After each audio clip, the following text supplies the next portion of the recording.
Intro, let's go with another flow. Ain't your average entertainment show. More than entertainment than what's on the screen. Connecting dots on what you see. Have you ever wondered how it all began? The idea, how they started the plan. Execs, actors, the whole team.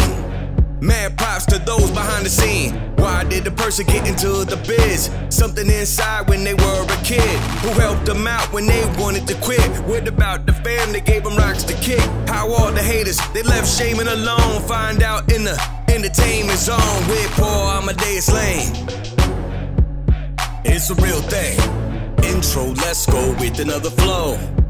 Ain't your average entertainment show. More than entertainment than what's on the screen. Connecting dots on what you see. Entertainment Zone, Paul Amadeus Lane. We've been talking about Marvel's Cloak and Dagger. We shared some interviews from the press room with the cast and the executive producers of the show. And if you missed any of it, you can always check out the podcast, look at the interviews that you may have missed.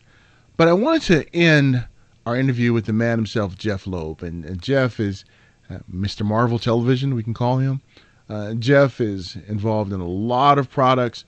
And one thing about Jeph and the productions that he's a part of is that they're all high quality. You know, sometimes when a person spreads themselves too thin, that things start to suffer, but not with Jeph. Everything is creme de la creme. I had an opportunity to talk to Jeph about that when I was in the Marvel's Agents of S.H.I.E.L.D.'s press room, and I'll be sharing that interview on a later show. But I wanted to ask Jeph about working on this product and just his thoughts about how the series is going and what we have to look forward to in season 2. Jeph, one thing I really appreciate is that you look at the original Cloak and Dagger comic book in the 80s, and to make it relevant for now, how were you able to pull that off? Well, part of it I have to give credit to the fact that the original creation lends itself that way. And as long as you stay true to the things that were in the comics. Did that take place in New York and we're in New Orleans? Well, both cities start with the word new. So we try to stay in that world. But I think the part that is most important, and which Joe Pekaski, our showrunner, and we work so closely at, is that Cloak and Dagger have never been characters that were there to stop bank robbers, or to stop a 50-foot monster that was coming down the street, or a hole that's open to the universe and aliens are pouring through it. They were always there to help people who couldn't help themselves. And so as long as you stay true to that, as long as you live in that world, then not only are they helping each other, they're also helping the people that we care about. And that's what makes it work. And that's one thing I really like about the dynamic is it's real life. There's problems that we all have, no matter what race, no matter what gender we are, and it's just real. And you tackle some really hard topics in there, and you do it well and do it tastefully. And again, a lot of that we couldn't do without the support of Freeform, who allows us to sort of go down those roads. Marvel works best when we're in the real world, and if what we do is, we're living at a time right now when things are really complicated for people, whether it is economically or politically or financially, or racially, or gender bias, all those things that are happening to us that we're feeling in a 24/7 news cycle that we're sort of being assaulted by. It's you eventually, if all you're doing is being fed that, you can see that a sense of kind of hopelessness and helplessness sort of can overcome you. Because you sort of look at it as how are we ever going to solve this problem? By the way, we haven't really done a good job of solving it up until now.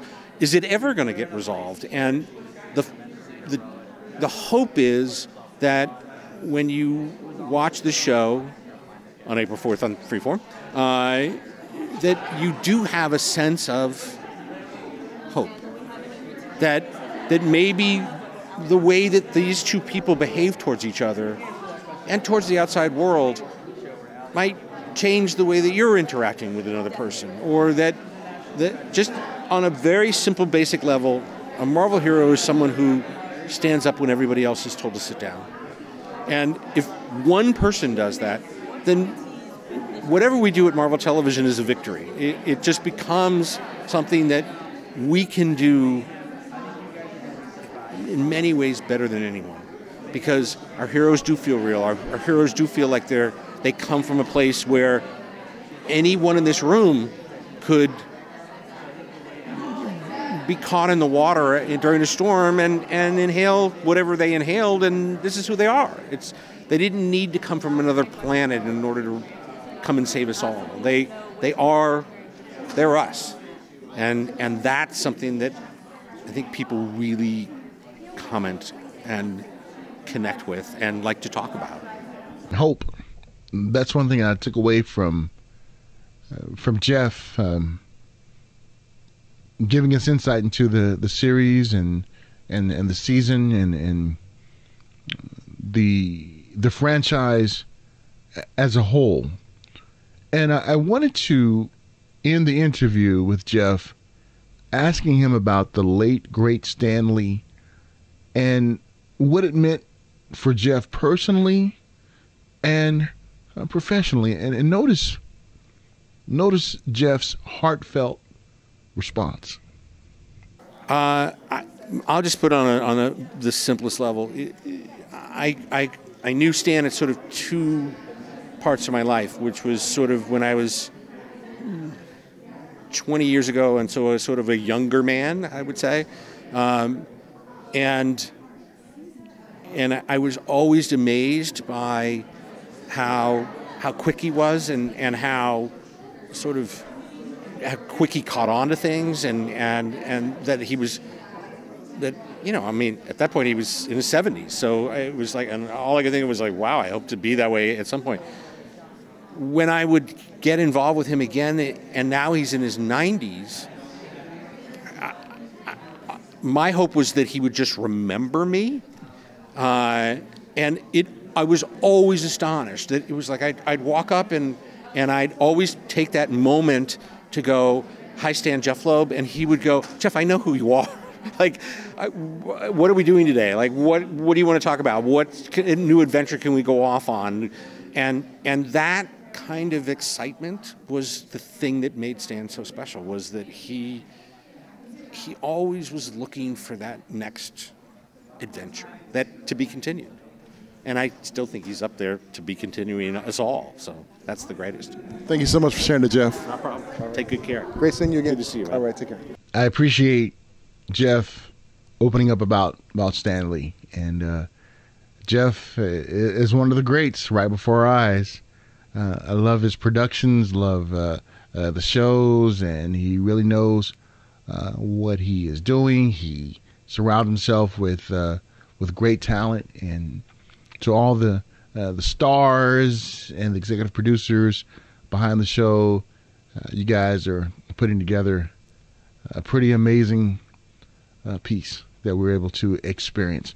All right, don't forget, the show drops this week on Freeform, so you can go to freeform.com, find out the local time that it comes on in your area, and check it out. And if you haven't watched season 1, binge watch it on Hulu.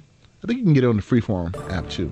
All right, well, thank you so much for tuning in. Stay tuned for some more of our coverage that we did at WonderCon 2019. I am Paul Amadeus Lane.